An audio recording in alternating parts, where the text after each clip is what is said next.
감사합니다. 시간이 정말 빨리 가는 것 같습니다. 엊그제인 것 같은데 벌써 한 달이 또 지나갔습니다. 네, 우리가 선교제에 가기 전에 선교에 대한 필수 지금 과목이라고 할 수 있는 선교란 무엇인가, 단기 선교를 가시기 때문에 단기 선교의 이해와 실제, 그리고 오늘은 한국 선교 역사인데 네, 저는 이 강의할 때가 정말 제일 신납니다. 왜냐면 젤로 심혈을 기울이고 있고, 올 여름에도 여러분 믿어지지 않겠지만 제 이 강의 10번을 더 했어요. 그리고 또 기다리고 있고, 사실은 하나님께서 이 강의를 하게 한 그 정말 귀한 간증이 또 있고, 저는 개인적으로는 전국에 있는 선교사 무덤을 제가 다 찾아봤어요.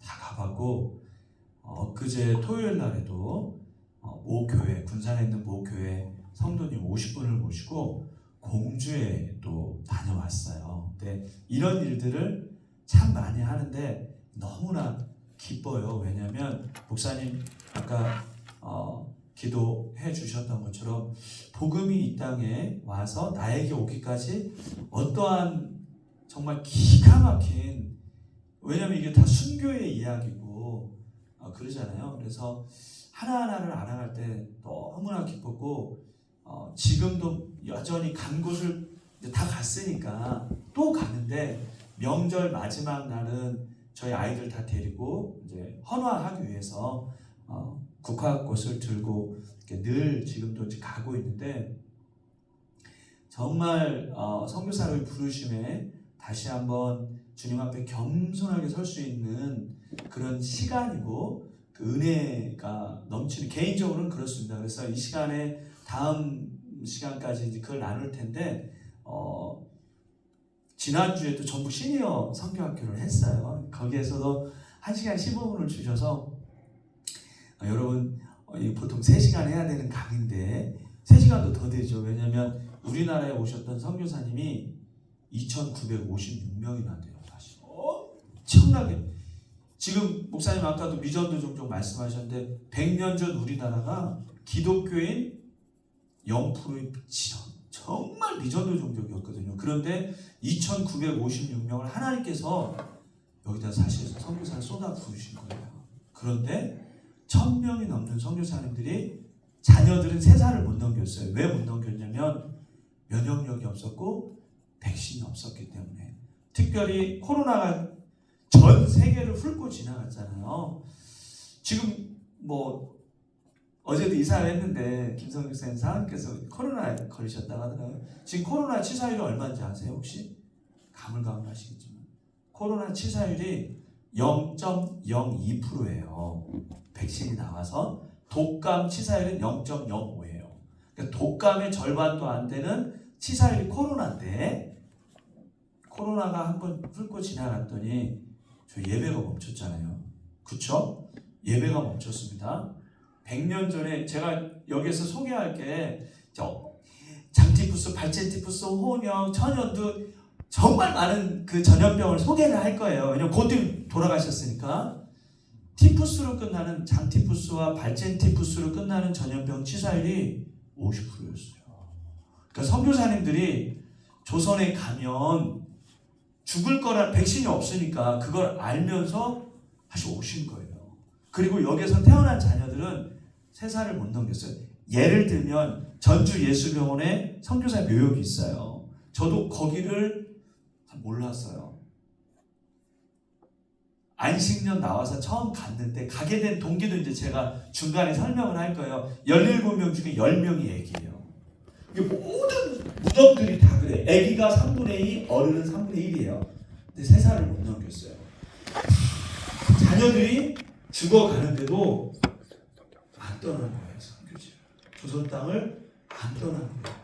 코로나가 0.0인데 우리는 예배를 멈췄는데, 100년 전에는 자식이 죽어가도 이 땅을 안 떠났어요. 그러니까 우리의 믿음이 어느 정도인가 여실히 바라볼 수 있는 기회를 하나님이 사실은 주신 거예요.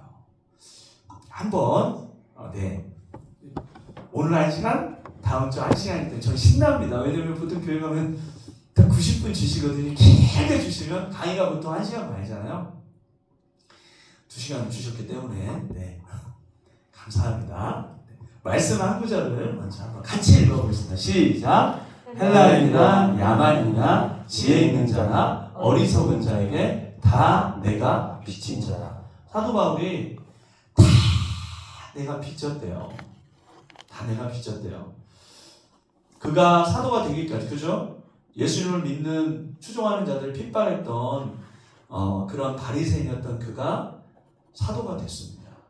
그런데 전혀 알지도 못하는 헬라인, 야만인, 지혜 있는 자나 어리석은 자에게 빚을 졌대요. 빚을.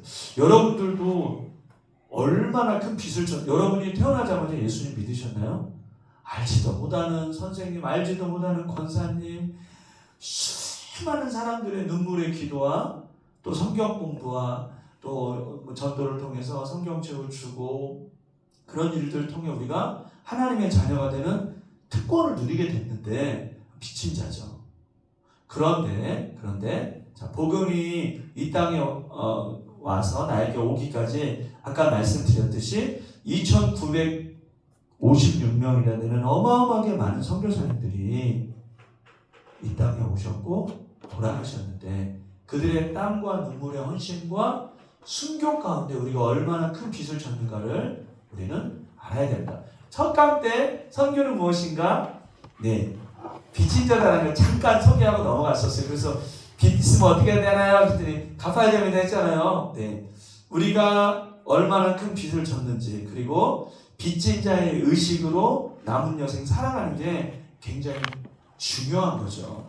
그 현장으로 한번 가보도록 하겠습니다. 사실은 최초의 개신교인이 와서 그 강의를 좀 잘라냈어요. 왜냐하면 2시간에 맞춰야 되다 보니까. 그래서 여러분이 만약에 잠깐 조신다 그러면 10년이 지나가시는 거예요. 조심하면 안 돼요. 10년. 마지막에는 선교 역사도 하는데 그때 조심히 그때 100년이 지나갑니다. 네, 절대 조심하면 안 됩니다. 자, 귀출라프라는 선교사님이 계세요. 귀출라프. 이분은 독일 선교사님이었는데 중국에서 사역을 하다가 정탐 여행을 떠나기 위해서 일본으로 가다가 풍랑을 만났습니다. 배가 파손이 됐어요. 서해안에 고대도라는 섬이 있는데 지금도 있어요. 거기에 귀출라프 기념교회가 지금 있습니다. 이분이 고대도에 정박을 해서 섬 주민들에게 감자 키우는 법, 주기도문도 가르쳐주고 교리문답도 가르쳐주고 한문으로 된 성경도 건네줬어요. 한 달간 배수리하는 기간 한 달 동안 조선 사람들에게 그 많은 일들을 했습니다. 그러면서 항해기에 이렇게 적었죠. 한국인들에게 구세주에 관해 자주 이야기를 해줬다. 예수 그리스도가 그들의 구세주라는 것을 되풀이하였으나 그들은 무관심하였다. 당연히 무관심하였겠죠. 처음 듣는 이름인데 어쨌든 조선의 방문은 하나님의 역사였다. 이 땅에 뿌려진 하나님의 진리의 씨가 소멸되리라고 나는 믿지 않는다. 한 달 기도했는데 이 땅에 뿌려진 하나님의 진리의 씨가 소멸되지 않았습니다. 이게 기도의 능력인 거죠. 이날이 오게 하기 위하여 십자가의 도를 애써 전파하지 않으면 안 될 것이다. 우리는 조선 땅에 광명의 아침이 찾아오기를 기다려야 된다. 사모님 이 PPT 드리고 갈까요? 네, 드리셔도 됩니다. 네. 자, 이제 포인트입니다.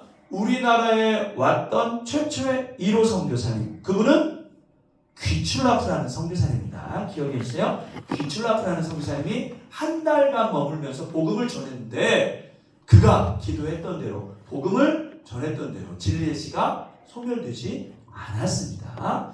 그 뒤에 1863년입니다. 영국에서 온 젊은 선교사님 부부가 있었는데 25살이었어요. 아내가 만삭이었습니다.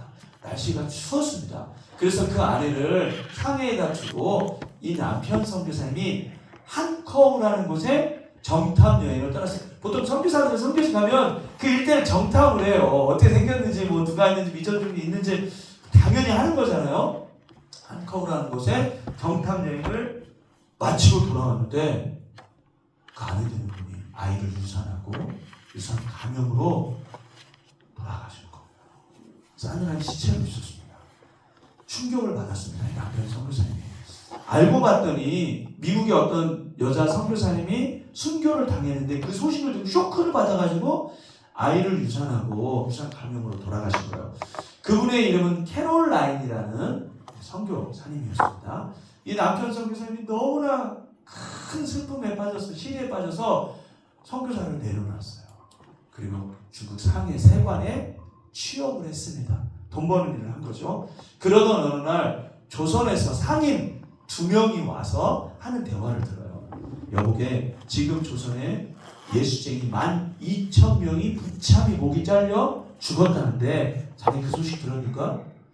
그분이 바로 최선일과 김자평이라는 조선 상인이었어요. 실제니까 이름이랑 다 나오는 거예요. 이분이 충격을 받고 하나님께 기도했습니다. 하나님, 제 아내와 뱃속에 있는 아기를 잃은 슬픔이 너무나 크지만 조선이라는 나라는 도대체 어떤 나라이기에 12,000명이나 되는 크리스찬을 무참히 살해했는지 제가 그 땅을 향해 들어가기를 원합니다. 하나님, 회개합니다. 우리나라의 선교의 목적으로 땅을 밟았던 최초의 선교사님, 사실 아까 귀치라프 선교사님 우리나라를 목적으로 왔던 분은 아니죠. 중국에 왔다가 정탐여행하다가 우연하게 조선이라는 나라를 알게 됐고 복음을 전했지만 이제 조선이라는 나라를 타켓으로 목적으로 들어왔던 최초의 선교사님입니다. 이분을 여러분들은 기억해야 돼요. 왜냐하면 이분께 너무나 큰 빚을 졌기 때문입니다. 들어보셨나요? 로버트 저메인 토마스라는 선교사님, 이분 기억해야 된다고 말씀드렸습니다. 이분이 아주 잔인하고 사악한 대학살이 최근 조선에서 일어났습니다. 이게 1866년에 일어난 병인 박해예요. 병인 양요가 이제 이것 때문에 일어났잖아요. 천주교 신부 3명 죽이고 크리스찬들 공식적으로 8,000명인데 비공식적으로 12,000명을 죽였다고 합니다. 그럼에도 불구하고 누군가 조선에 들어가 선교의 문을 여는 걸 중요하게 되더라 제가 들어가기로 결정하였습니다. 그들을 파송했던 런던 선교회에 편지를 보내고 이제 조선에 들어오는 겁니다. 대동강변에 제네럴 셔먼우라는 미국 상선이에요. 역사 때 옛날에 가물가물하지만 다 기억나실 거예요. 이 미국 상선에 통역관의 신분으로 탄 거예요. 통역관의 신분으로 한문으로 된 성경을 많이 준비했습니다. 조선말도 6개월 이상 이제 배웠겠죠. 그런데 이때 당시 조선은 쇄국 정책, 그죠? 문을 열 수 없었잖아요. 평양의 감사가 박규수라는 사람인데 이분은 박지원, 열하일기를 썼던 실학자 박지원의 손주예요. 우리 조선은 문호를 열지 않았습니다. 당신 당장 뱃머리를 돌리시오. 근데 전에는 셔먼호가 상선이었는데 대포를 싣고 군사도 있었고 그래가지고 평양에 있는 포졸들이 인질을 잡아갔어요. 대포를 쏘면서 당장에 문을 열지 않으면 이 포졸들을 죽이도록 위협을 한 거죠. 극한의 대치 상황까지 갔습니다. 박규수가 꾀를 냈어요. 저녁에 대동강에다가 패식용유를 뿌렸어요. 그리고 작은 배에다가 솔가지를 싣고 불을 붙여갖고 떠나려고 한 거죠. 어떻게 됐을까요? 불이 붙었습니다. 제네럴 셔먼우에도 불이 붙었습니다. 모든 사람들이 대동강에 막 뛰어내려갖고 헤엄을 쳤겠죠. 무추로 헤엄치고 오는 모든 사람들을 다 어명이니까 목을 잘라 죽였어요. 그때 당시에 토마스 선교사님, 나중에 사무엘 나페시라는 선교사님이 이 대동강변에서 토마스 선교사를 순교했던 이걸 목격한 사람들이 있을 거 아니에요. 그분들의 목격 진술을 토대로 토마스 전이라는 책을, 자서전인 거죠. 어떻게 보면 그 책을 냈는데 그때 당시에 빨간색 체포의 성경을 3권을 사서 박춘권, 일단 실제 사진이 나옵니다. 박춘권이라는 포졸에게 주고 손을 향해 하늘을 향해 손을 뻗어서 짧게 기도를 올린 다음에 목이 잘려 돌아가셨다고 합니다. 대동강변에 토마스 선교사님 묘가 있죠. 굉장히 허탈합니다. 그렇죠? 이때 나이는 27이에요. 25살 나이에 중국에 와서 사랑하는 아내와 뱃속의 아이를 묻고 허망하게 내가 조선에 성찬을 옮겼다. 야심차게 왔는데 성경 3권 건네주고 바로 목이 잘려 죽었어요. 얼마나 허망합니까? 더 놀라운 거는 토마스 선교사님을 파송했던 웨일즈의 하노버라는 교회가 있습니다. 지금도 이 교회는 있습니다. 거기 담임 목사님이 토마스 선교사님 아버지세요. 거기 영국은 그 옆에 무덤 있잖아요. 목사님 장을 묻잖아요. 1884년에 돌아가신 년 동안. 아들은 1866년. 그러니까 아들을 18년 먼저 하늘나라에 보냈는데 어떻게 보냈나요? 무참히 목이 잘려서. 며느리는 중국에서 부산 간영. 아버지의 마음은 어땠을까요? 어머니의 마음은 어땠을까요?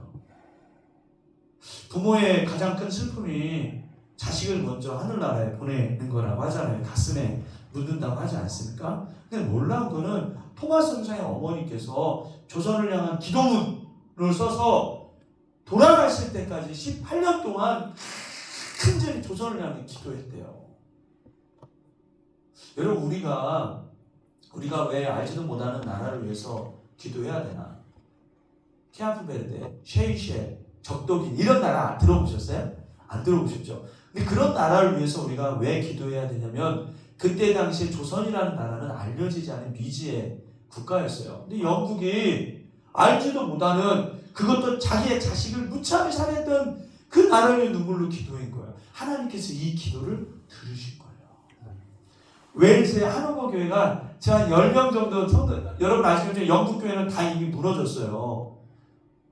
한 달에 3,000에서 5,000 개의 교회가 이슬람의 술집에 막 팔려간다는 거예요. 지금 이게 지금 성도 평균 연령이 80세인데 교회 유지가 안 되잖아요. 그렇죠? 한국 분이 지금 담임 목사인데요. 어느 분인 줄 아세요? 저희 바우성교 선교사님이세요. 저희가 선교비를 135만 원씩 보내고 있어요. 여러분 감사해야 돼요. 바우성교. 왜냐하면 웨일즈 하노버 교회 우리가 빚을 졌잖아요. 지금 기도의 빚을 졌고 토마스 목사님 순교의 빚을 졌는데 바우성 교회가 지금 갖고 있습니다. 아멘이십니까? 김성준 목사님께서 그 성전한체 이사님이십니다. 네. 그런데 자 대동강변에서 성경을 받았던 사람이 또 있었어요. 그게 누구냐면 최치량이라는 지금 연세 드셨잖아요. 10살 때 최치량이가 10살 때 대동강변에 놀러갔다 성경을 받은 거예요. 그 성경을 가지고 평양의 영무주사 박영식이라는 사람의 집에 놀러 갔는데 박영식이 성경을 본 거예요. 그때 당시에 성경은 금서거든요. 금지된 책이에요. 캐톨릭이 다 죽었잖아요. 그 천주교인들 그것 때문에 평등하다. 노비나 양반이나 임금이나 다 평등하다. 그러지 않았습니까? 야! 이거 금서의 녀석아 이거 네가 갖고 다니면 안 돼. 내놔! 형 딱 보니까 이 종이식이 너무 좋은 거예요. 그때 도배지가 없었잖아요. 황토였잖아요. 한 장 성경을 찢어가지고 풀을 매겨갖고 자기 집에 도배지로 다 한 거예요. 오 방에다가 안방에 가면 뭐가 보입니까? 건너방에 가면 뭐가 보여요? 성경. 사랑처에 가면 뭐가 보여? 성경. 놀라운 거는 박영식이가 자기가 도배는 성경을 읽고 주님을 영접한 놀라운 일이 벌어질 겁니다. 전 세계 성경으로 도배된 집이 탄생하는 거예요. 오늘 그리고 다음 달에 이 강의를 들을 때 조선 땅에 주셨던 놀라운 은혜가 너무나 많아요. 여러분들은 그걸 잘 기억하셔야 됩니다. 그러다가 최치량이가 30년 뒤에 이 집을 돈 주고 샀어요. 그리고 이 집에서 술집 주막을 열었어요. 자, 한석진이라는 사람이 있는데 이게 누구냐면 사무엘 마페 선교사님의 조사였어요. 조사는 선교사님 가이드를 하면서 통역해주는 사람이에요. 선교사님, 술집 주막에 성경에 도배되어 있는 곳이 있대요. 이게 잘 아이러니컬 하잖아요. 술집 주막에 갔더니 술 취하지 말라 이런 방탕한 것이 이런 거룩한 말이 있으면 술맛 떨어지잖아요. 그러니까 이분이 진짜 믿어지지 않는다 해서 이 일행들 그때 당시에 방문했던 일행들이 최치량 집에 간 거예요. 술집 주막에 정말로 성경이 다 온 방에 도배가 돼 있는데 술집 사장을 만나고 싶다. 주막 주인을 최치량을 만나서 복음을 전했는데 이분이 예수님을 영접했어요. 술집 주막에서 예배를 드리기 시작한 거예요. 그게 바로 널다리골이라는 교회인데 여러분들은 이 교회 이름을 잘 기억해야 돼요. 왜냐하면 널다리골 교회가 훗날 교회 이름을 바꿨는데 그 교회가 장대현이라는 교회예요. 장대현 교회 정도는 좀 들어보지 않나요? 1907년에 대부흥을 일으켰던 교회가 바로 그 장대현 교회예요. 대단하지 않습니까? 자, 장대현 교회에서 사경회를 열었는데 선교사님들이 30-40명이 달 전부터 금식하면서 사경에 아시죠? 사경에 2,000명이 모였어요. 2,000명. 어마어마하죠. 그때 당시. 지금도 2,000명 모이기 쉽지 않은데 하나님 사경의 가운데 은혜 주셔서 성령의 불이 임하고 방언이 펴지고 수많은 사람들이 예수님 영접하고 뒤집어지는 역사가 일어나게 해주시고 아무런 일도 안 일어나요. 마지막 날 기도인도 했던 분이 누구냐면 바로 길선주라는 장로님이세요. 이분이에요. 이분이 기도인도 하러 딱 섰는데 여러분 나는 죄인이 오시다. 내 친한 친구가 죽으면서 큰 돈을 그 아내에게 잘 보관해서 건네주라고 했는데 내가 수고비 명목으로 10분지를 몰래 띄어먹었어. 난 도적놈입니다. 아간과 같은 저는 죄인입니다. 저 같은 교회 장로가 이런 죄를 지었기 때문에 성령께서 역사하지 않는 것입니다. 2,000명이 모인 줄 알아서 자기 죄를 고백했어요. 놀라운 거는 이쪽 저쪽에서 나는 무슨 죄 지었습니다. 나는 간음했습니다. 나 강도질했습니다.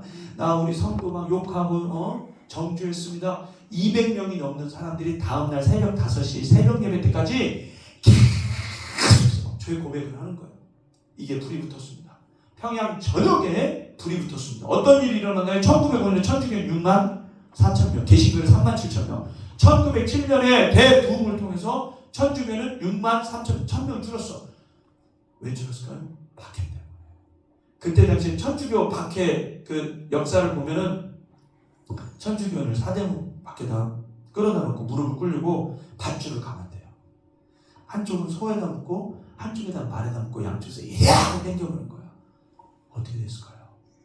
구덩이를 파고 20명, 30명 산채로 집어넣고 사람들 보는 데서 매장을 하고 포졸이 널따라 돌판지에다가 천주교는 머리를 거꾸로 찍어가고 죽였고 아주 잔인하게 그렇게 천주교들을 죽였다는 거예요. 놀랍지 않습니까 여러분? 알카에다 저리가게 잔인했던 민족이 저희 민족입니다. 여러분 크리스찬들 박해하기로 1등입니다. 100년 만에 하나님께서 선교 강국으로 만드셨어요. 주님의 은혜입니다. 이런 잔인했던 민족도 선교 강국으로 만드셨는데 성령께서 역사하시면 저 무슬림들도 하나님의 백성이 되는 놀라운 은혜의 역사가 하나님의 일하심으로 나타나게 될 줄 믿습니다. 개신교 몇 명 됐나요? 7만이죠. 숫자적인 부흥뿐만이 아니라 이 영적인 부흥도 나타난 거예요. 거리마다 평양에 나는 죄인으로서 집신을 땅에 치면서 그렇게 죄를 회개했다고 합니다. 그때 당시 평양은 조선의 소돔과 고모라 때 가장 많은 술집 기생이 막 즐비했죠. 평양에 황진이가 평양 기생이잖아요. 술집들이 문을 닫았답니다. 술 먹으러 온 사람이 없었어. 포졸들이 죄인을 잡아가야 되는데 이 녹봉을 못 받는 거예요. 성과가 없으니까. 장대역교회 가면 나는 뭔 죄 지었습니다. 뭔 죄 지었습니다. 포졸들이 그렇게 몰려들었대요. 죄 고백하는 사람들이 그거 잡아가니라고. 여러분 전 세계 3대 부흥이 미국의 뉴욕에서 영국의 런던에서 조선의 평양에서 일어났는데 뉴욕에서는 영화 상영을 못했다고 합니다. 왜요? 사람들이 교회마다 넘쳐나가지고 기도를 해야 되는데 극장에 몰려들었대요. 영국에서는 어떤 일이 벌어졌습니까? 경찰들이 할 일이 없어가지고 경찰서에 가면 경찰이 아무도 없을 때 어디 간다고 했더니 교회 1부 성가대, 2부 성가대, 3부 성가대 그런 일이 벌어졌잖아요. 탄광촌에서는 이거 우리 카이로스 때 나왔던 것 같은데 탄광촌에서 그때 100년 전에는 석탄 산업이 붐이었잖아요. 탄광촌의 생산량이 저하되었대요. 왠가 했더니 말들이 탄광촌의 말들이 항상 마부들이 술 취하고 막 이리야 막 욕하면서 때렸는데 부흥의 바람이 불고 채찍질을 안 하고 나라 어서 가자 하니까 말들이 그 말을 못 알아들은 거예요. 제 말이 뭔 말인지 이해되셨나요? 네. 늘 막 쌍욕을 하면서 하다가 부흥의 바람이고 술도 안 취하고 채찍질도 안 하고 나라 어서 이렇게 곱상하게 하니까 말은 그 말을 못 알아들었다니까. 그런 강력했던 부흥보다도 선교 신학자들이 최고의 부흥은 평양 대부흥이라고 하지 않습니까? 평양 대부흥은 뭐를 통해서? 장대교회, 장대제교회, 널다리골교회, 토마스 목사님의 순교를 통해 우리나라의 강력한 부흥이 우리는 토마스 목사님의 순교에 웰즈 하나님의 눈물의 기도에 비친 자들입니다. 아멘이십니까? 존 로스라는 선교사님이 계셨는데 이분이 중국 선교사님이었어요. 내가 조선의 성교사님 들어갈 거예요. 왜냐하면 토마스 목사님 순교 소식을 들었거든요. 들어올 수가 없었습니다. 문호가 열리지 않았으니까. 어떻게 하면 조선 사람 만날 수 있습니까? 여러분, 고려문이라는 곳에만 만날 수 있습니다. 고려문은 조선 사람이 청나라를 드나들던. 근데 여기서 이제 비자 같은 거, 통행증 같은 걸 검사하는 곳이에요. 여기 가면 조선 사람들 많이 있습니다. 물물교환도 합니다. 매매도 합니다. 여기에 갔습니다. 여기에 가가지고 조선 사람 만나서 조선말을 배운 거예요. 이분이. 너를 니 못하겠다. 어떻게 왔으네. 다리 아파가 니 못하겠다. 니 와서 너를 맞아오고 갔으네. 이렇게 표준어를 배워야 되는데 이분말을 배운 거 이분이. 이게 놀라운 거는 이렇게 이분말을 배워가지고 우리나라 최초의 순한글 성경. 그게 1882년에 존 로스 성사의 누가복음입니다. 자, 우리나라 최초의 성경은 순한글 성경은 존 로스 성사의 번역한 누가복음이에요. 어떻게 되어 있습니까? 예수님께서 오병이어의 기적을 일으키셨습니다. 이렇게 지금 이분말로 되어 있는 거예요. 이거를 여러분이 잘 기억해야 돼요. 왜냐하면 나중에 언더우드 선교사님이 우리나라에 오셔서 수많은 일을 하셨잖아요. 그죠? 개신교 선교의 아버지인데 그 중에 가장 큰 사역이 뭔지 아세요? 성경 번역. 왜 성경 번역을 하려고 했을까요? 내래 이북말로 되어 있어가지고 표준말로 성경 번역을 하려고 언더우드 선교사님. 네, 그 얘기는 이제 나중에. 그래서 그 성경 번역자 모임에 참석하려고 해서 아펜저로 선교사님이 어쩌고 앞에서 거기서 돌아가신 거예요. 빨리 짐승 타고 목포에 성경 번역자 모임 그때 있었거든요. 자, 그때 한글 선생님이 누구였냐면 서상윤이라는 사람. 여러분, 서상윤이라는 사람은 대단한 분이에요. 이분이 의주에 있던 분인데 우리나라를 가로질러가지고 부산까지 가서 부산 진교회 세울 때 역할을 했던 분이에요. 서상윤이라는 사람이 한글 선생님인데 예수님 영접 만든 거예요. 한글만 가르치고 돈만 받아가는 거예요. 홍산 보부상이었거든요. 서른 살 먹으면 홍산 보부상이니까 아주 똑똑했대요. 그러다 장티푸스요. 티푸스로 끝나면 치사율 얼마라고요? 50%. 열이 41도까지 이제 넘어가고 3일간 사경을 헤매는데 죽기 직전까지 간 거죠. 존 로스 선교사님과 맥킨타이어라는 그 천황 선교사님이 간절히 치료를 하고 기도했는데 3일 만에 열이 내려간 거예요. 자, 죽으려다 살아났습니다. 어떻게 됐을까요? 예수님 영접했죠. 직업이 뭐라고 했습니까? 홍삼 보부상. 예수님을 영접하고 보따리 속에다가 홍삼을 넣어가지고 다니는 대신에 뭘 넣었을까? 그 쪽복음서를 이분이 넣어갖고 다니면서 세상에 우리나라 최초의 이분이 선교사님이에요. 들어보셨나요? 권서인. 어성경 하시는 분들은 자기들이 현대판 권서인이라고 해요. 왜냐하면 권서인은 뭐 하는 사람이냐면 삼천리 방방곡곡을 다니면서 복음을 전하고 영접하면 성경을 건네줬던, 성경을 권한다 해서 권서인. 어떤 분들은 성경을 팔았어요. 매서인. 그런 직분이었습니다. 최근에 경상도도에서 권서인에 관한 자료가 발견됐는데 어떤 권서인이 1년에 5,000권의 성경을 건네줬대요. 별로 놀랍지는 않겠지만 올해 1년이 다 지나가는데 몇 명에게 전도하고 성경 나눠줘봤어요? 뭐 이러면 마음이 어렵습니다. 그죠? 어떤 권서인은 지리산에 가서 그 꼴짝에 가서 100년 전에 호랑이가 있었잖아요. 책 성경 건네주러 가다가 다니면서 호랑이 물려가지고 목발 짚고 다니는 권서인이 그렇게 있었고, 강원도에서 활동했던 권서인은 추위에 얼어 죽은 권서인이 그렇게. 성경은 생명의 책이기 때문에 목숨 걸고 우리에게 이 공부를 하면서 제가 이제 고등부 맡고 있잖아요. 요즘 PPT로 성경 많이 띄우잖아요. 성경을 안 가지고 교회 오면 제가 못 들여보는 게 사람도 한동안 해. 그리고 하나님의 말씀을 볼 때는 아날로그 시기지만 성경 열어라. 스마트폰 그때다. 그렇게라도 정말 이 책이 우리에게 오기까지 우리 선조들은 목숨 걸고 건네줬기 때문에 그거에 대한 최소한의 그게 어떻게 보면 예의다. 성경 구절 찾는 때만이라도는 아날로그 쭉 갖고 다녀라.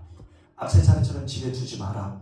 스마트폰 보는 걸 좋지만 그렇게라도 우리가 목숨 걸고 온 생명의 책이기 때문에 그렇게 해야 된다. 한동안 그렇게 많이 했었고 지금도 마찬가지로 이제 애들이 도서관을 가잖아요. 가방에 30kg씩 돼요. 그래서 고3 친구들만 예배 뒤에다 성경 놓고 거기서 내줘요. 그 친구들은 많이 약해진 거죠. 성경을 건네주다가 이분들이 포졸에게 걸렸어요. 그래가지고 자기 고향 황해도 소래라는 곳에 이분들이 숨어들었어요. 서상윤과 그 동생 서경조, 백흥번 유명합니다. 이분들 권선이고 활동했던 분들이. 자, 소래라는 황해도 소래 마을에 숨어들었는데, 형 우리가 숨어있기만 하면 안 되지. 동네 사람 성경 건네주게. 성경을 나눠주다가 교회가 탄생했어요. 이게 굉장히 중요합니다. 여러분, 장로교 언더우드 성사님이 세운 최초의 교회는 세운학교인데 1887년, 감리교 아펜젤로 성사님이 세운 교회는 내리교회예요. 1885년. 우리나라 최초의 교회는 선교사님이 세운 교회가 아니고 우리나라 사람에 의해서 자생적으로, 이거 굉장히 중요합니다. 우리나라 최초의 교회는 우리나라 사람에 의해서 자생적으로 생기는 교회, 그게 소래교회입니다. 사진이 있습니다.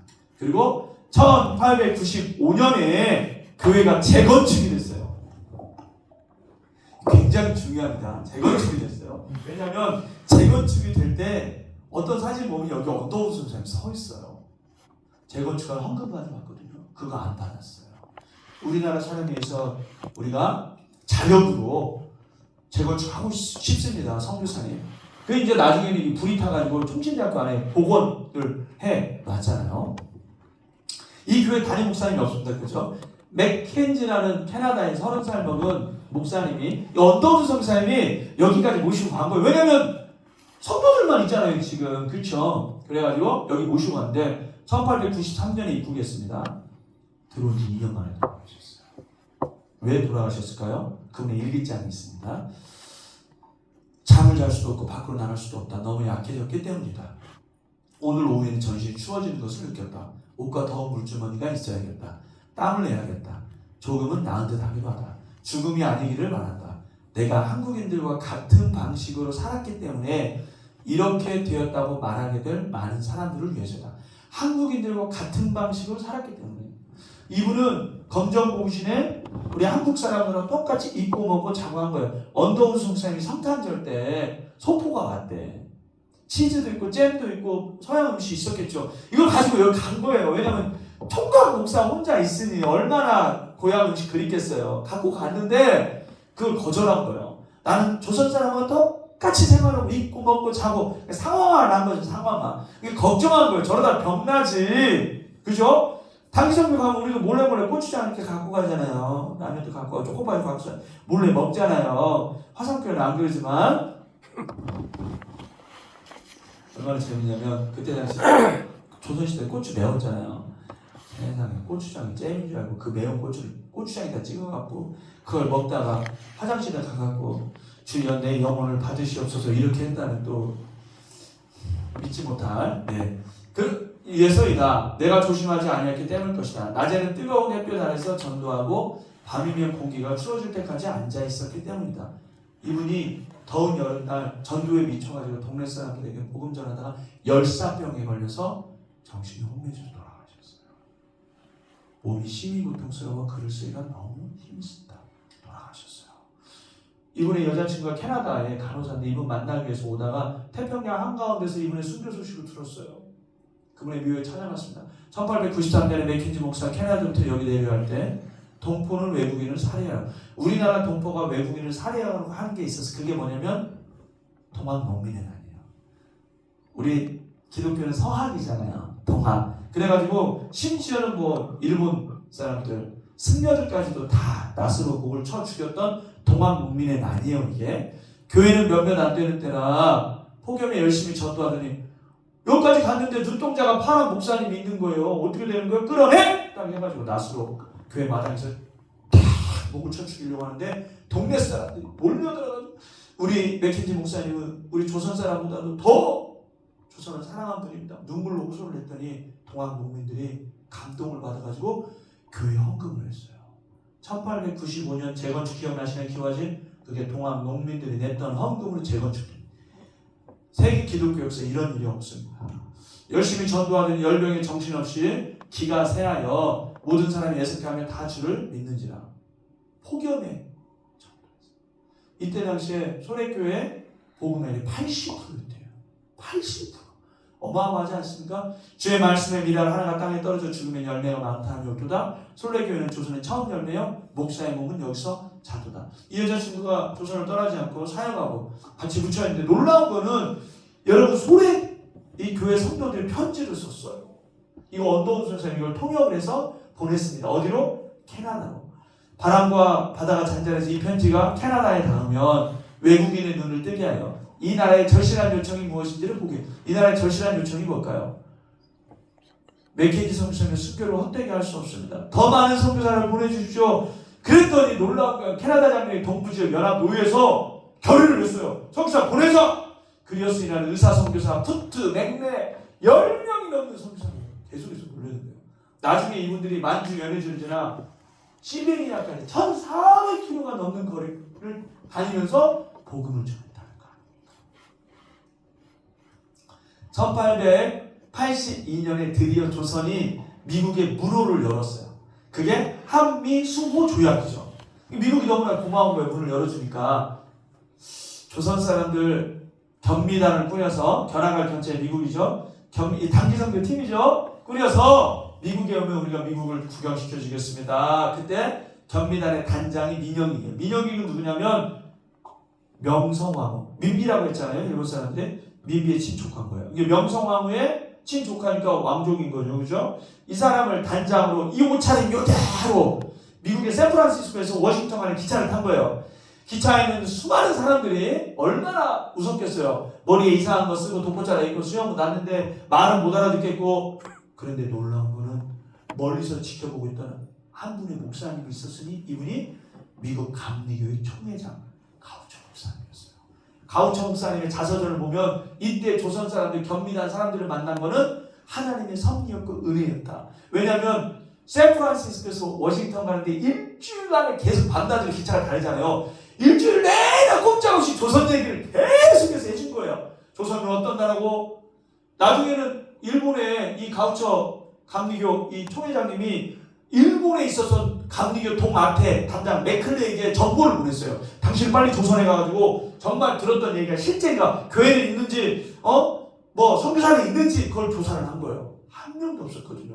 더 재밌는 거는 이분들이 뉴욕에 방문했는데 그때 당시에 100층이 넘는 빌딩이 있었어요. 자 보세요. 여기 있던 사람들이 여기를 갔으니 어떻게 됐을까? 눈이 뒤집어졌겠죠. 더 놀라운 거는 땅 위로 기차가 가는 것도 신기했는데 1870년 이미 10년 전에 지하철이 다니고 있었던 거예요.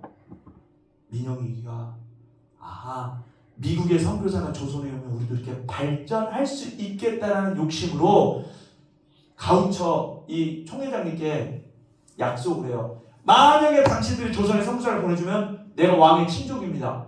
조선 정부가 힘을 다해 도울 것입니다. 그래가지고 우리나라에 합법적으로 이제 선교사가 들어오는데 어떤 교단 선교사가 들어왔을까요? 감리교 선교사들이 들어오는 거예요.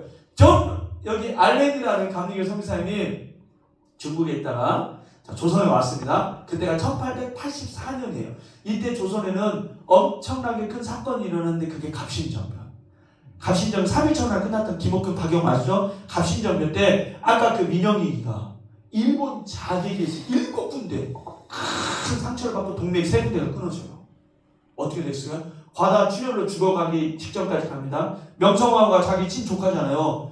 전국에 있는 유명한 한의사들을 다 불러모았어요. 당장 내 조카를 살려내시오. 14명이 쩔쩔맵니다. 왜냐면 동맥이 끊어졌는데 침술로 어떻게 그거를 동맥 끊어진 걸 해요. 그때 이제 알렌 선교사님이 마마 제가 한번 고쳐보겠습니다. 서양 의술로 딱 90일 만에 민영이를 완치를 시켜요. 그게 너무 고마워서 명성황후가 10만 냥이나 되는 큰 돈을 하산을 하고 그 돈으로 우리나라 최초의 서양식 신식병원을 세우는데 그게 광해원입니다. 빛광질의 은혜자. 광해원을 드나들었던 사람들은 누굴까요? 민영이과 그의 친족들, 왕족들인 거죠. 13일 만에 사대문밖에 나가보니까 이분이 기절할 일. 너무나 많은 백성들이 전염병에 풍토병이 죽어갖고 막 가만히 덮여있는 거예요. 안 되겠다. 백성들을 내가 치료해야 되겠다. 구제할 제자의 제중. 대중중자. 백성들을 구제하는 거. 제중원으로 이름을 바꿉니다. 자 이제 환자들이 누가 오는 거예요? 백성들이 오는 거예요. 그러다 미국 정부 요청해서 주한 미국 공사로 보내지게 되고 2대 원장이 들어오게 됩니다. 그 2대 원장이 존 헤론이에요. 여러분 이분 기억해야 됩니다. 왜냐하면 이분이 테네시 의과대학을 수석으로 졸업했어요. 테네시 의대는 지금도 있습니다. 너무나 똑똑해가지고 의대 교수로 남아달라고 부탁을 한 거예요. 학교에서, 의대에서. 근데 이분이 제가 일주일만 기도할 수 있도록 좀 시간을 주십시오. 교회에서 열심히 기도를 하는데 편지 한 통이 날라옵니다. 조선에 선교사를 보내주십시오. 그 편지 한 통을 받고 감동을 받아가지고 의대 교수직을 내놓고 2대 원장으로 들어와요. 환자가 인산인해를 이룹니다. 어떤 환자들은 병원비도 없잖아요. 계란 갖고 오는 거예요. 계란 하나 갖고 치료해주고 막 이렇게 5년 동안 2만 명이 넘는 환자를 정말 쉬지 못하고 돌보다가 이제 면역력이 좋아지겠죠. 과로가 왔겠죠. 조선 환자, 이질병에 걸리는 환자. 그때 당시 이질의 치사율이 낮았대요. 그럼에도 불구하고 너무나 이제 쉬지 못하고 면역력이 떨어지니까 이질병에 걸려서 이분이 허망하게 돌아가셔요. 들어온 지 5년 만에. 이분을 묻기 위해서 알렌 선교사님이 한양에다 땅을 내달라고 합니다. 그때 당시에 서양 사람들은 사대문 안에다 묻을 수가 없었잖아요. 말 한 필, 수레 하나 주고 저기 재물포 인천에다 가다 묻으라고 하는 거예요. 무더운 여름이었거든요. 시체가 썩어가는데. 그리고 우리 존 헤론 선교사는 조선 사람들을 위해 이 젊은 나이에 이렇게 험하게 죽었는데 재물포에 갖다 묻으라니 당장 한양에다가 땅을 내주시오. 그래서 내준 땅이 어디냐면 양화진이에요. 양화진은 존 헤론 선교사님을 묻기 위해서 조선에서 내준 땅입니다. 양화진에 묻혔던 1호 선교사님이 바로 존 헤론 선교사입니다. 3대 원장 에비슨 선교사님입니다. 세브란스라는 사업가가 큰 돈을 여기다 헌금을 해요. 그게 $10,000예요. $10,000. 나중에 $10,000가 지금 돈으로 얼마인가 제가 환산해 드릴게요. 나중에 전주에 오신 선교사님 얘기하면서 그분을 기념하기 위해서 세브란스 병원으로 하는데 3대 원장은 올리버 에비슨이라는 선교사님인데 에비슨 선교사님은 캐나다 토론토 의대를 졸업할 때 메달을 4개를 받았대요. 자, 예수병원에 왔던 마틴 잉골드 선교사님이 금메달 2개 받았어요. 볼티모 의대 졸업할 때 이론에서 1등, 실기에서 1등. 이분은 50명 중에 최고 1등인데 금메달을 4개 받은 거예요. 이론, 실기, 쓸거, 태도, 쓸거 다 쓰는 거예요.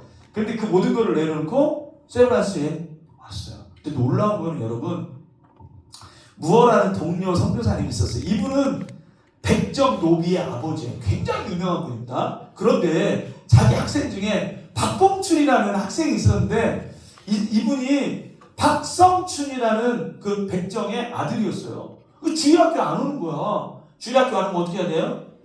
신방 가야죠. 신방 갔더니 박봉춘이가 선교사님 저희 아버지가 장충구세에 걸렸는데 굿도 해보고 별걸 다 해봤는데 지금 죽어가고 있어. 이러니까 이분이 에비슨 선교사님한테 연락을 한 거예요. 그때 에비슨 선교사님 그때 당시에 고종의 어이였어요. 여러분이 아셔야 될 게 있습니다. 옥체를 만졌던 손으로 백정을 만진다? 있을 수가 없습니다. 그런데 이 에비슨 선교사님이 고종 황제에게 간절히 부탁을 한 거예요. 제 사랑하는 동료 선교사님인데 그분의 주일학교 학생 아버지가 죽어간다는데 제가 같이 치료해줘도 되겠습니까? 그때 고종이 자기가 타는 가마를 내줬어요. 가마 행렬이 백정집에 가니까 박봉춘 아버지 박성춘이 죽어가고 있는데 벌떡 일어나고 나왔대요. 기가 막힌 거예요. 왕의 지금 행차가 왔는데 깨끗하게 치료해서 낫고 박봉춘이가 나중에 박서양으로 이름을 바꿉니다. 세브란스 병원의 병원장이 돼요. 병원장을 만들어요. 그때 당시 무엇을 이 얘기하면 또 한 3시간 해야 되는데 그때 당시 백정 노비들의 아버지라고 했잖아요. 백정 노비들이 교회를 세우고 목사가 됐어요. 양반들 올까요 안 올까요?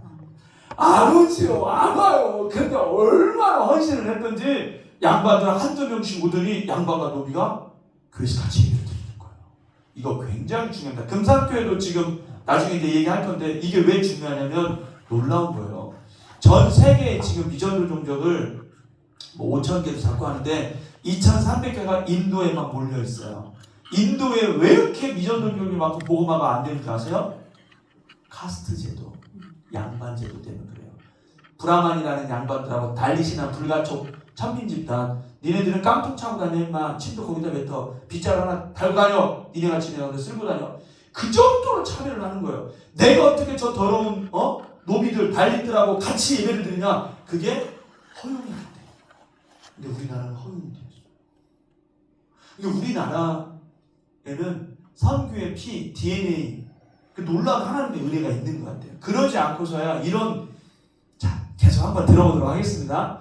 더 놀라운 거는 이분이 아들이 더글라스라는 아들이 있는데 그 아들을 자기가 졸업했던 토론토 의대에 입학을 시켜요.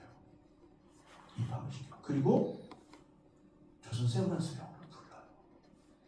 더 놀라운 거는 에비슨 선교사님은 양화진에 묻혀 계시지 않아요.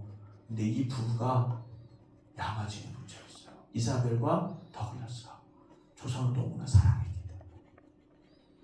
얼마 전에 전국 의사 그 선교 대회가 온누리교회에서 있었어요. 그때 이제 제가 선교 역사 하러 갔는데 1시간 주더라고요. 그래서 하나님 꼴랑 1시간 갖고 지금 화상교회도 지금 1시간, 2시간을 주는데 뭐 몇 명이나 소개해요. 그래서 의사 선교사들만 소개를 해야 되겠다 할 거예요. 의사 선교사만 하는데도 1시간이 더 걸려요. 왜냐면 그때 당시에 거의 절반은 의사들이 절반은 목회자가 왔으니까 그 얘기를 했어요. 왕대밭에 왕대난다 이 속담 있잖아요. 지금은 의사 집안에 의사 나는 거 아세요? 의사를 만들어내요 지금은. 저희도 저희 교회 의사들이 굉장히 예수병원 부병원장 자녀도 있으니까요. 그 자녀들은요 금요일날 되면은 서울로 보내요. 그거 아세요 목사님? 대치동 보내가지고 주일날 저녁에 와요. 3일간 집중 쪽집게를 시켜요. 그 의사를 만든다니까요. 의사 집안에 의사가 나와요. 지금은 만들어내요. 제가 그 얘기를 했어요. 100년 전에 이 땅에 들어왔던 수많은 의사들은 낮아지고 자기 전에 자녀들까지 헌신해서 이 땅으로 불렀다. 그렇게 복음이 들어왔다. 그렇게 세브란스 병원 예수병원이 세워졌다. 얼마나 더 높아지고 십자가의 중심과 너무 반대로 가지 않습니까? 예수병원 의사분들 빨리 손 드세요. 손 들더라고요. 어차피 2번 돌사해도 아니니까 계속적으로 강조대로 회개해야 합니다. 그랬어요. 편지를 보냈던 사람은 우리는 알아야 됩니다. 편지 받고 전 헤론 선교사님 뒤집어졌다고 했잖아요. 이분이요. 이수정이라는 사람인데 1882년에 이모분란이 일어났어요. 이모분란 아시나요? 90군데가 차별을 받아가지고 궁을 불태웠잖아요. 근데 이수정이라는 사람인데 이게 그 민영이기의 절친이었어요. 여보게! 자네가 빨리 우리 명성황후를 좀 진화시키게 해가지고 이수정이 명성황후를 집에다 싣고 궁을 빠져나갔어요. 왜냐면 다 검열을 하잖아요. 이거 뭐요? 이거 거름입니다. 거름 빠져나가듯이 이렇게 해가지고 충주까지 대피를 시킨 거예요. 누가 이수정이가 그 공을 인정받아가지고 나중에 난이 진압됐을 때 일본에 발달되어 있는 농업 기술을 배우라고 일본에 보냈어요. 놀라운 거는 이분이 일본에 오자마자 쯔다센이라는 일본 교수를 만났는데 그분이 네덜란드에서 개종을 해갖고 온 거예요. 그분한테 복음을 듣고 낙스라는 선교사님에게 세례를 받았어. 온 지 2년 만에. 근데 놀라운 거는 온 지 2년 만에 세례를 받았는데 마가복음 성경 번역하는 일을 한 거예요. 그러면서 이분이 뭐라고 하냐면 선교사님 일본에는 왜 이렇게 선교사가 많아요? 우리 조선에는 선교사가 한 명도 없는데 선교사님 나라에 편지 좀 써주세요. 선교사 좀 보내달라고. 얼마나 기특했겠어요. 이분이 편지를 그래 썼습니다. 조선 사람들은 서양 학문의 중요성을 깨닫기 시작했습니다. 지난번 2 조선 학생이 세례를 받았고 2 조선 학생 중에 한 명이 누구예요? 이수정인 거예요. 그 밖에도 기독교에 관심을 가지고 있는 학생이 많이 있다고 합니다. 내년 4월에는 선교사가 조선 땅에 상륙해야만 합니다. 이 선교지를 열게 하여 우리 교회는 세 사람만 더도 많이 필요 없어요. 세 사람만 보내주기를 한 거예요. 보낼 줄 알았어요. 세 사람밖에 안 되니까. 만약 우리 교회에 살 수 없다면 다른 교회에서라도 이 부름에 응답해야 합니다. 그 자원자를 찾아주십시오. 단 한 명도 보내지 마요. 여러분이 아셔야 돼요. 그때 당시에 미국, 영국, 캐나다에 수많은 선교단체들의 선교 정책은 인도, 중국, 일본이었어요. 조선에는 선교사를 보낼 계획이 전혀 없었던 거예요. 그러니까 당연한 당연한 거죠. 그 조선에는 그렇게 많은 서양의 열강들, 일본의 식민지, 수많은 전염병, 소망 없는 그 땅이었어요. 얼마나 위험했겠습니까? 이수정이 열받았어요. 성수장 제가 편지를 쓰겠습니다. 썼어요. 우리의 조국에는 수많은 백성들이 아직 참 하나님의 길을 모르고 있으며 이방인으로 살고 있습니다. 그들은 아직 주님의 은혜의 복음을 받아들이지 않았습니다. 이 복음 전파의 시대에 우리나라는 불행으로 눈에 띄지 않는 지구촌의 한 구석에 위치하고 있어 기독교의 축복을 아직 누리지 못하고 있습니다. 100년 전에 우리나라의 실패예요. 지금이야 선교 강국이고 이 100년도 안 되는 짧은 기독교 역사 가운데 부흥했다고 하지만 100년 전에 이렇게 지구촌에 눈에 띄지 않는 정말 소망 없는 땅이었다고요. 그러므로 나는 복음이 확장될 수 있도록 성경을 한글로 번역하고 있습니다. 이 성경이 뭐예요? 마가복음이에요. 기억해야 돼요, 여러분. 마가복음이에요. 이 일이 성공할 수 있도록 나는 밤낮으로 기도하고 있습니다. 예수 믿는 2년밖에 안 됐는데 성경 번역하고 있고 선교사 보내달라고 간절히 기도하고 있는 이 대단하지 않습니까? 이 예수님을 정말 지독하게 깊이 만난 거예요, 이분이. 나중에 이분이 발각이 됐어요. 또 국비장학생으로 일본 보내놨더니 선교사 돕는 일 하고 있고 성경 번역하는 일이 있어? 압송돼가지고 목이 잘못 죽었어요. 그렇게 돌아가셨어요. 귀국은 지금 편지 어느 나라로 쓰고 있어요? 미국이에요.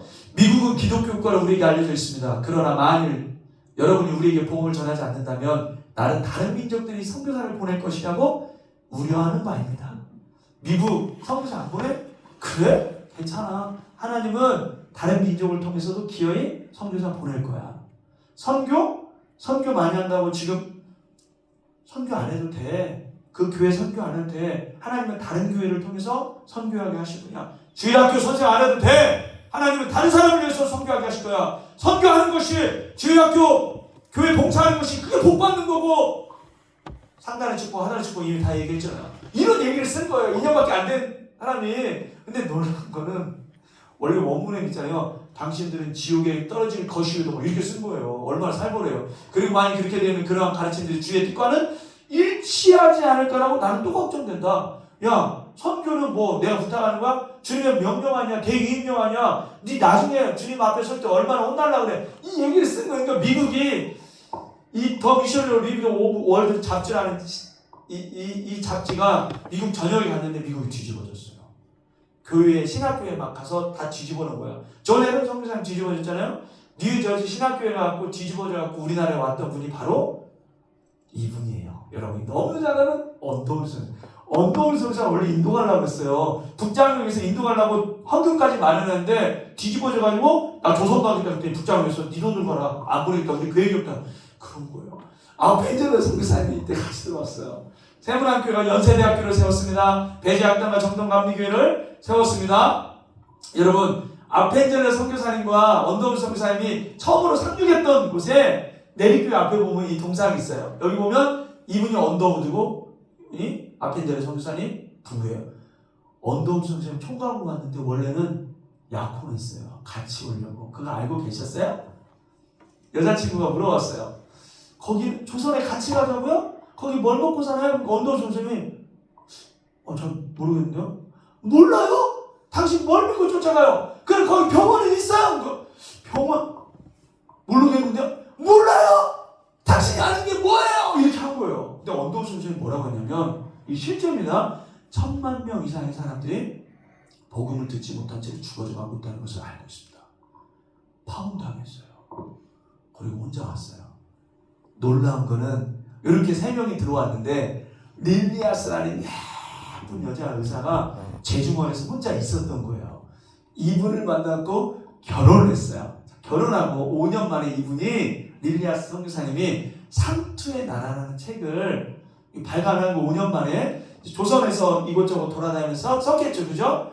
얼마나 고생을 했겠어요. 근데 첫 페이지 헌사에 내 생에 가장 행복했던 시간을 회상하며 행복했겠어요? 이분 여기 이 상투의 나라 보면 조선에는 3가지가 많았대요. 이분이 아는 생각. 첫 번째, 벼룩, 빈대, 모기 이게 많았대요. 얼마나 바글바글했던지 어디 그 영화방 가면 잠을 못 잤다는 거예요. 그냥 너무 많으니까. 지금 다 아시잖아요. 빈대, 모기, 이 이런 거. 두 번째로 많았던 게 연기가 그렇게 많았대요.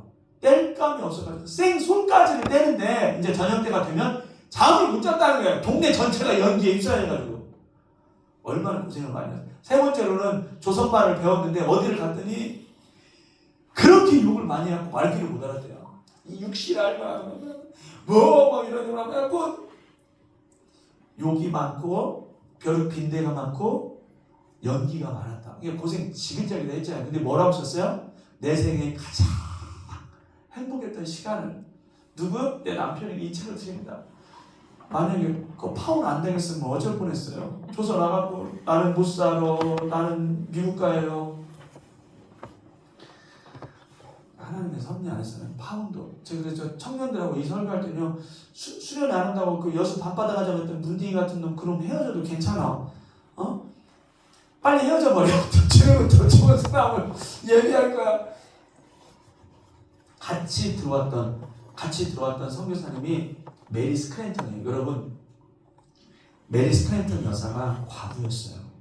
근데 이때 조선에 들어올 때 나이가 52세인데 여러분 그걸 아셔야 돼요.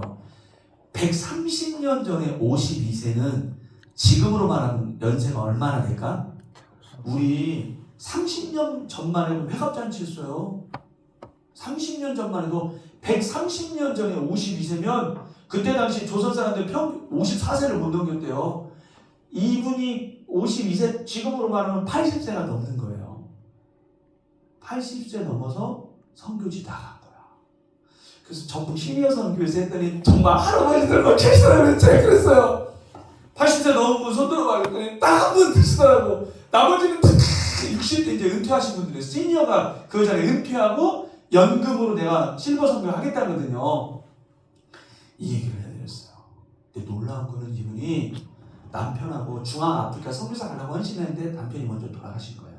하나님과의 약속을 지키려고 준비를 하는데 이시종이 편지를 받은 거예요. 이분이 뒤집어졌어. 그런데 아들이 한 명 있었는데 윌리엄 스크랜턴인데 이분이 예일대를 나오고 뉴욕 의대를 나와서 이제 갓 병원을 개원을 한 거예요.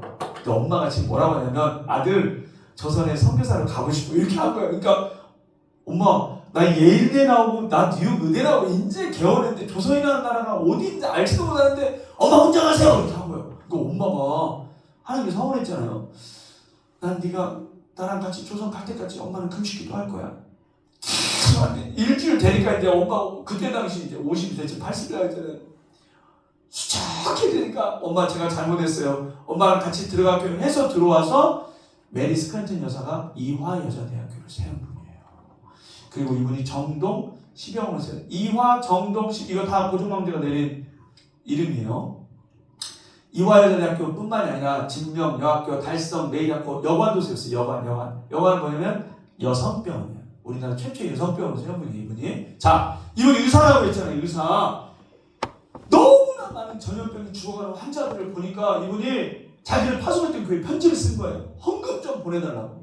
하인들이 전염병에 걸리면 성밖에 추방돼 지퍼 만들어 옥막에 혼자 살아납니다. 성문 밖에 가면 이렇게 버리는 환자들이 수백 명씩 있습니다. 전염병이 창궐한 이 시기에 집안체를 마련하고 환자들을 수용해서 치료할 수 있도록 떼깡 시설 돈을 지원해 주십시오. 우리는 이 전염병 환자를 정성을 다해 치료할 것입니다. 이들을 우리가 돌보지 않으면 죽을 수밖에 없는 사람들입니다. 이 간절한 호소에 헌금이 들어옵니다. 그리고 약국을 세워요. 약만 있으면 치료할 수 있으니까 그게 시약소예요. 애호길 시약소는 상동 시약소, 동대문 시약소, 상동 시병, 상동교를 세우는데 애호길 시약소를 통해 지금의 서울의 아현교회가 세워졌습니다. 상동 시약소를 통해 상동교회가 세워졌고 동대문 시약소를 통해 서울의 동대문 감리교회 있잖아요. 그게 세워진 거예요. 놀라운 거는 상동교회 청년부 출신들이 있는데 그게 누구냐면 도산한참, 신채, 주시경, 우리나라 독립운동을 이끌었던 그 모든 분들이 상동교회 청년부 출신이에요. 상동교회 근처에 늘 일본 순사들이 그렇게 지키고 있었대요. 우리나라 독립을 이끌었던 분들, 교육했던 분이 누굽니까? 윌리엄 스크랜턴 선교사예요. 이분이 4살짜리 전덕기라는 고아를 데려다가 교육을 시켰어요. 목사를 만들었어요. 이분이 훗날 도산 안창호 선교사님과 독립운동하다가 잡혔죠. 감옥에서 고문 후유증으로 돌아가셨는데 돌아가시기 전에 자서전을 썼어요. 자서전에 이렇게 썼습니다. 스크랜턴 선교사를 만나고 나는 처음으로 내가 사람인 것을 알았다. 100년 전에 고아, 백정, 노비, 여자들 인격이 없었습니다. 너는 사랑받기에 태어난 존재야. 너는 하나님의 자녀야. 너는 축복받은 자야. 내가 고하고 내가 이런 정말 출신 성분이 미천하자인데 내가 사람이라는 존재구나. 선교사님을 통해 그걸 받은 거. 그리고 목숨을 다해 동력을 통했습니다. 여러분, 이제 8시가 됐어요. 맞춰야 돼요. 8시가 됐고 여러분이 아셔야 될 게 있어요. 자, 언더우 성사님, 아펜젤의 성사님, 스크라이탄 선교사님과 7명이 들어왔어요. 7명이 들어올 때 조선으로 바로 안 와요. 어디를 들려야 돼요? 일본을 들려야 돼요. 일본 요코하마에서 이수정을 만났어요. 이수정이 그 얘기를 해요. 여러분, 제가 바로 편지를 썼던 사람입니다. 여러분을 위해 성경을 제가 번역해 놓고 있었습니다. 조선에 들어갈 때 이 성경을 가지고 저희가 조선말을 배워서 들어가십시오. 이게 어마어마하게 중요한 일이에요. 왜냐하면 우리나라에 들어오는 길목은 청나라든지 일본인데 청나라에서는 로스 성사님이 누가복음을 번역해 놓고 있었어요. 일본에서는 이수정이가 마가복음을 번역해 놓고 있었어요. 전 세계 선교 역사에 유례가 없는 일이 이게 뭐냐면 선교사가 들어오기 전에 성경이 먼저 번역되어서 선교사를 기다렸던 단 한 개인이 있죠. 그게 조선이에요. 언더우 선생님 그 짧은 그 정착하고 나이가 어리잖아요. 어떻게 그렇게 큰 일을 해낼 수 있었습니까? 이미 조선말을 배워서 번역된 성경을 가지고 들어왔기 때문에 그게 가능했던 거예요. 하나님이 조선을 이처럼 사랑하셨어요. 하나님이 이렇게 조선을 사랑하셨어요. 오늘은 여기까지 하고 내일부터는 죄송합니다. 다음 달에는 청주, 공주, 여기 전주, 광주, 순천, 여수, 진주 찍고 부산 찍고 대구 찍고 안동 찍고 원산, 강릉 찍고 평양 찍고 전국의 선교의 역사를 말씀드리도록 하겠습니다. 지금까지 기도했습니다.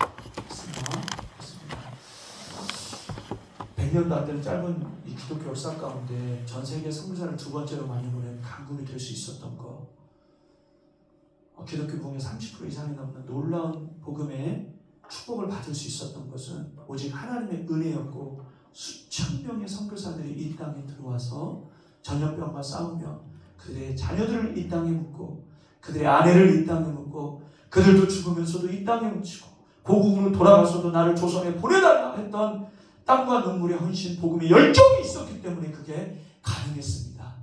우리는 복음의 빛인 자들입니다. 그들의 헌신을, 하나님의 사랑을 결코 잊어서는 안 됩니다. 너무나 많이 교만해져 있습니다.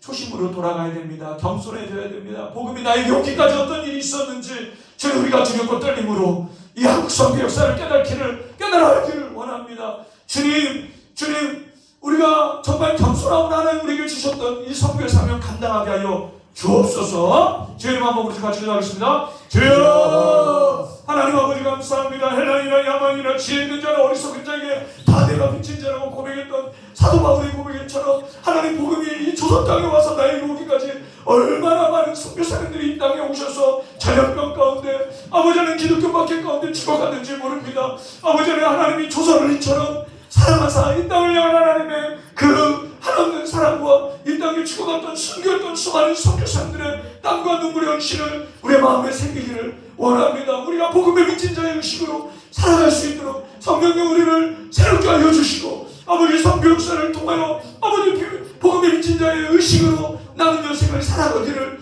원합니다. 더 겸손케 알려주시고 이 땅 가운데 주셨던 선교의 사명을 이 땅의 교회들이 잊지 않도록, 이 땅의 크리스찬들이 잊지 않도록 우리를 껴모 주옵소서. 이 대한민국을 위한 하나님의 그 뜻이 온전히 성취될 수 있도록 주님 겸손함으로 하나님의 뜻을 받을 수 있도록 주님 인도하여 주옵소서. 우리 화상교회가 아버지 하나님 열방을 향하여 선교하며 더 닿게 선교하며 주님의 마음을 시원케 드리는 아버지 하나님 주님의 몸된 교회 될 수 있도록 주님 인도하여 주옵소서. 이 교회를 통하여 주님 영광 받아 주옵소서. 감사를 드립니다. 사랑하신 예수님 이름으로 기도드렸습니다. 아멘.